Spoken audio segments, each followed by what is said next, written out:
Marhaban bikoum, bienvenue dans ce nouvel épisode de votre série Apprendre l'arabe à travers la Sira. Aujourd'hui, nous allons parler d'un voyage, pas n'importe quel voyage, on va parler du voyage du prophète Mohammed alayhi salatu wassalam, depuis la Mecque jusqu'à Jérusalem, et ensuite de l'ascension qu'il va faire jusqu'au 7e ciel. Alors c'est parti pour cette nouvelle vidéo. Hayya bina. Juste avant que j'entame cette nouvelle histoire, je voulais vous dire rapidement deux choses. De un, restez bien jusqu'à la fin de la vidéo parce qu'il y aura un petit quiz surprise. Et de deux, je vous annonce que nous allons bientôt lancer les inscriptions pour les cours du soir en groupe. Que ce soit pour l'alphabétisation pour les personnes qui ne savent pas encore lire et écrire, et aussi le module 1 pour toute personne qui sait déjà lire et écrire et qui désire se lancer ou se relancer dans l'apprentissage de la langue arabe en contexte. Alors, comment tout cela a commencé?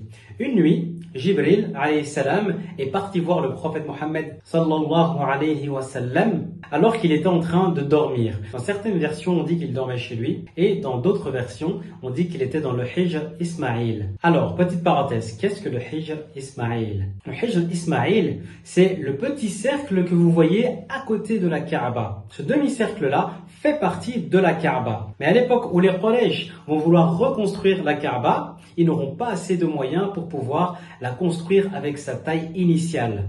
Étant donné qu'ils ne voulaient pas utiliser de l'argent qui est illicite, ils sont arrêtés la construction de la Kaaba à la taille que nous connaissons aujourd'hui et ils ont fait un demi-cercle pour indiquer que cette partie-là fait partie de la Kaaba. Revenons à notre histoire maintenant. Donc Jibril va venir, mais il ne va pas venir seul. Il va venir avec un animal qui s'appelle El-Buraq. Cet animal est capable, en une seule foulée, de rejoindre l'horizon. Le prophète alayhi salam va monter sur cet animal et va aller ainsi jusqu'à Al-Quds. Arrivé à Al-Quds, à Jérusalem, c'est son nom en arabe, il va rentrer dans Masjid al-Aqsa et là, Allah subhanahu wa ta'ala va faire un miracle impressionnant. L'ensemble des prophètes qu'a connu l'humanité seront présents dans la mosquée et ils vont prier ensemble derrière le prophète Mohammed alayhi salatu wassalam. Encore un signe de son imminence. Après cette prière, et chose importante que j'ai oublié de vous dire, c'est que l'animal, le buraq,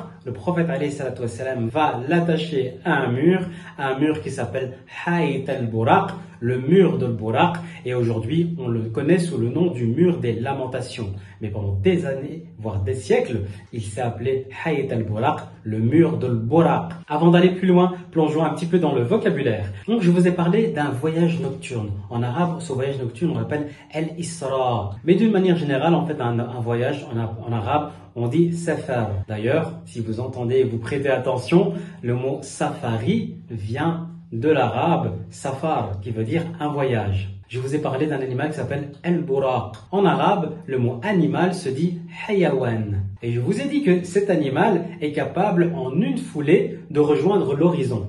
L'horizon en arabe, ça se dit Ufuq. Le prophète alayhi salam est parti jusqu'à Jérusalem. Jérusalem en arabe se dit Al-Quds, qui est la sainte. Il a fait une prière en arabe se dit Salah.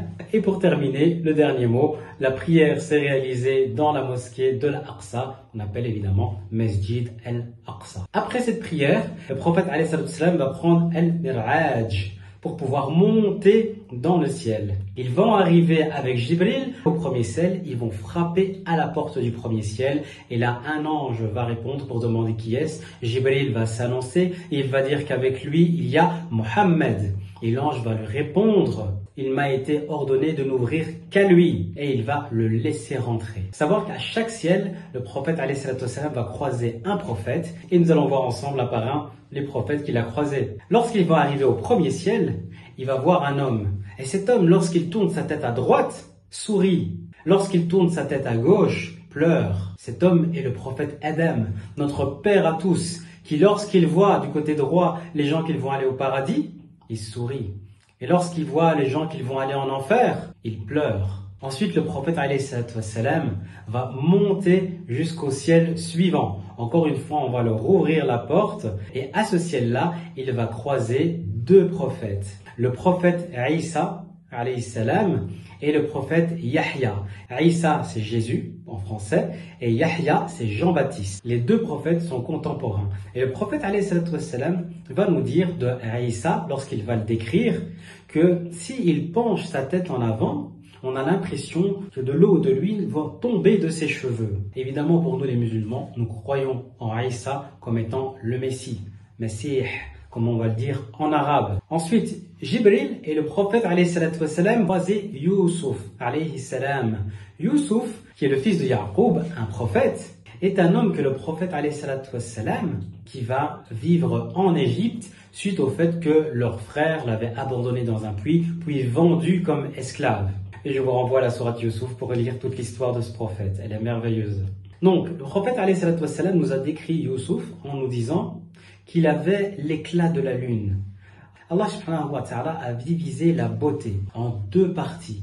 Une partie répartie sur l'ensemble des humains, l'ensemble de l'humanité, et l'autre moitié à elle seule sur le prophète Youssouf, pour vous dire à quel point il devait être beau. Avançons un petit peu. Ensuite, le prophète alayhi salam va arriver au 4e ciel et il va croiser le prophète Idris alayhi salam.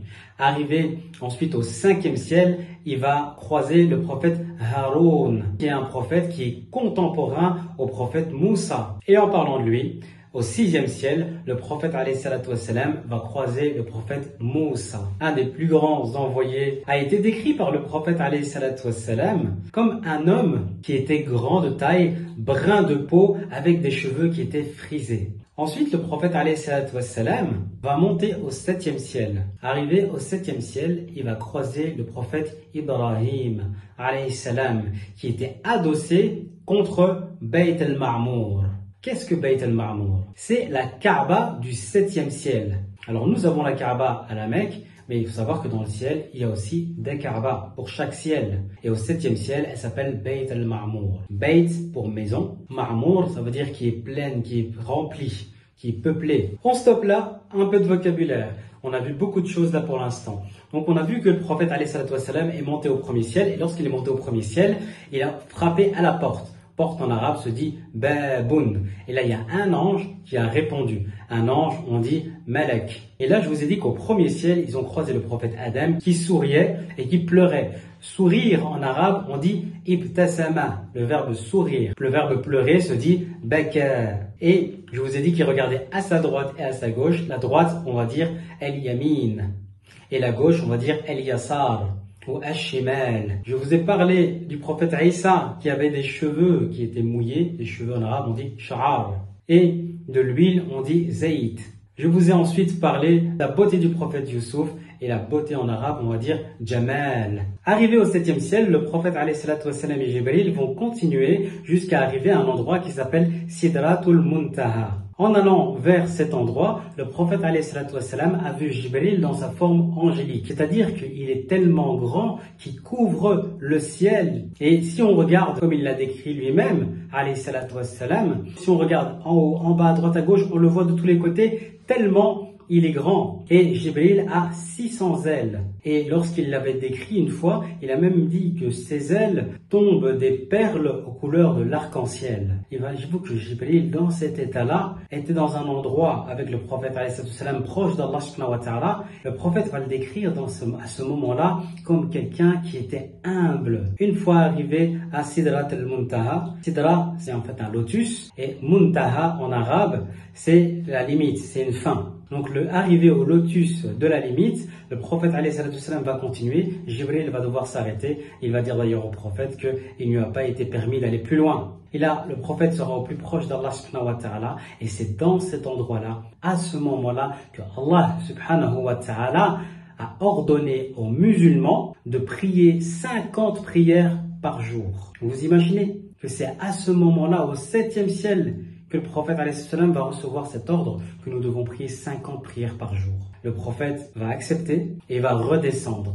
Arrivé au 6e ciel, il va croiser qui? Moussa, comme nous l'avons dit. Et Moussa va lui demander, que t'a dit Allah subhanahu wa ta'ala? Et le prophète va lui répondre, il nous a demandé de prier 50 prières par jour. Moussa alayhi salam va lui donner un conseil. Demande à Allah subhanahu wa ta'ala de t'alléger ce cadeau de 50 prières par jour qu'Allah nous a demandé de faire. Et là, le prophète alayhi salatu wassalam va, dans certaines versions, retourner à chaque fois auprès d'Allah pour lui demander de diminuer. Dans d'autres versions, c'est par des invocations. En tout cas, les diminutions vont se faire de 5 prières en 5 prières jusqu'à arriver aux 5 prières par jour. Avec une récompense pour celui qui les fait d'avoir accompli 50 prières par jour. Je vous ai décrit Jibril en vous disant qu'il avait 600 ailes. Des ailes en arabe, ça se dit ajniha. Je vous dis qu'Allah nous a donné un cadeau que sont ces 5 prières par jour. Un cadeau en arabe, on dit hadiyya. Le prophète Moussa a conseillé le prophète alayhi salatu wassalam. Et un conseil en arabe, ça se dit nasiha. Je dis que nous sommes récompensés pour ces 5 prières par 50 prières par jour. Et la récompense en arabe se dit jaza. Une fois redescendu sur terre, le prophète alayhi salatu wassalam va récupérer le buraq et il va retourner jusqu'à la Mecque. Tout ça en une seule nuit. Et le prophète alayhi salatu wassalam, le lendemain, va expliquer aux Quraysh, à ses compagnons, ce qu'il s'est passé. Certains parmi les Quraysh vont se mettre à se moquer du prophète alayhi salatu wassalam. Et il y a même Abu Jahl, qui ne manquait pas l'occasion de pouvoir essayer de s'en prendre à l'islam, va dire, est-ce que je peux annoncer moi-même la nouvelle? Et il va dire aux gens, venez, venez, venez, venez, ça y est, maintenant nous avons notre preuve que Mohammed est un menteur. Et lorsqu'il va leur annoncer, les gens vont venir autour du prophète alayhi salatu wassalam pour lui poser des questions pour ce voyage qu'il a fait en une nuit, alors que eux mettent des mois pour pouvoir faire ce voyage-là, et ils vont lui demander de décrire Masjid al-Aqsa, étant donné qu'il prétend y avoir été. Or le voyage était de nuit. Mais Allah subhanahu wa ta'ala va défendre son prophète et il va voir un miracle. Lui, il va voir devant lui Masjid al-Aqsa alors que les gens autour de lui ne la voyaient pas. Et il va commencer à la décrire avec précision. Et les gens savent que de 1, c'est Sadiq al-Amin. De 2, ils savent très bien qu'il n'a jamais été al-Quds. C'était une preuve de plus. Mais beaucoup d'entre eux, malgré ça, n'ont pas voulu croire au message de l'islam. Certaines personnes sont parties voir le meilleur ami du prophète, alayhi salatu wassalam, qui est Abu Bakr Siddiq, radiyallahu anhu, pour lui expliquer son voyage, espérant qu'il va renier l'islam. Et Abu Bakr Siddiq va dire, si il le dit, c'est que c'est vrai. Et c'est à cette occasion-là qu'on va lui donner le surnom de Siddiq. Abu Bakr, le véridique. Pour cette partie-là, dans les mots de vocabulaire que nous avons vu que le voyage s'est fait la nuit. La nuit en arabe se dit layl. Le jour se dit nahar. Les gens ont demandé des preuves de son voyage. Une preuve, en arabe, on dit dalil. Les gens ont demandé aussi une description de la mosquée. Une description, en arabe, se dit wasfun. Et le dernier terme, c'est Abu Bakr. On l'a qualifié d'homme véridique, et véridique se dit siddiq. Alors, on va se faire un petit question pour un jeûneur. Les questions vont tourner autour des prophètes. On a parlé beaucoup de prophètes aujourd'hui. Alors, première question. Combien de prophètes il y a eu dans l'histoire de l'humanité en tout? 12 000, 124 000 ou 124? Il y en a eu 124 000. Qui est le premier prophète? Est-ce que c'est Adam? Est-ce que c'est Noé? Ou est-ce que c'est Ibrahim? C'est Adam. Comment est-ce qu'en arabe, on va dire un prophète? Va-t-on dire Sahab, Nabi ou Malek? On va dire Nabi. Comment est-ce qu'on va dire un messager en arabe? Va-t-on dire Rasoul? Va-t-on dire Khalif ou Amir? On va dire Rasoul. Pour la dernière question, je ne vous donne pas la réponse, je vous laisse faire les recherches et n'hésitez pas à mettre la réponse dans les commentaires. Combien de prophètes sont mentionnés dans le Coran? À vous de jouer. Voilà, c'est tout pour cette vidéo. J'espère qu'elle vous aura plu. Pour la prochaine vidéo, nous allons parler de la rencontre entre le prophète Mohammed alayhi salatu wassalam et les gens de la ville de Médine, les futurs Ansar. Alors à demain pour cette prochaine vidéo. Ma'as salama.